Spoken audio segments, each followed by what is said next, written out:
রাজধানীর পল্লবীতে ৭ বছর বয়সী মেয়ে শিশুর লাশ উদ্ধারের ঘটনায় গ্রেপ্তার সোহেল রানার জবানবন্দি রেকর্ডের আবেদন করেছে পুলিশ।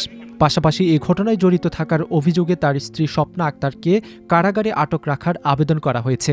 ২০ মে ঢাকার মেট্রোপলিটন ম্যাজিস্ট্রেট আদালতে পৃথক দুটি আবেদন করেন মামলার তদন্তকারী কর্মকর্তা পল্লবী থানার এসআই ওহিদুজ্জামান।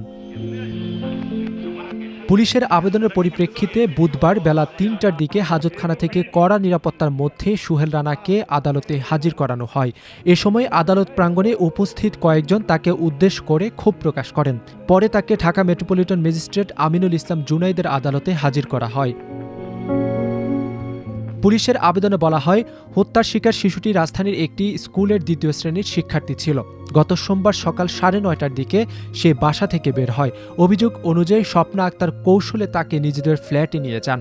সকাল 10:30টার দিকে স্কুলে নিয়ে যাওয়ার জন্য শিশুটিকে পরিবারের সদস্যরা খোঁজাখুঁজি শুরু করেন। এক পর্যায়ে অভিযুক্তদের ফ্ল্যাটের সামনে শিশুটির জুতা দেখতে পান তারা। পরে ডাকাডাকিতে সাড়া না পেয়ে দরজা ভেঙে ভেতরে ঢোকেন স্বজন ও প্রতিবেশীরা। ভেতরে ঢুকে তারা শিশুটির খণ্ডিত মরদেহ দেখতে পান। ঘটনার পর কক্ষের জানালার গ্রিল কেটে পালিয়ে যান সোহেল রানা। পরে নারায়ণগঞ্জের ফতুল্লা থানার সামনে থেকে তাকে গ্রেপ্তার করা হয়।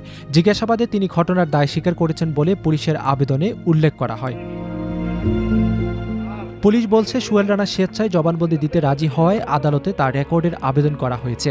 একই সঙ্গে তার স্ত্রী স্বপ্না আক্তারকে কারাগারে আটক রাখার আবেদন করা হয়েছে।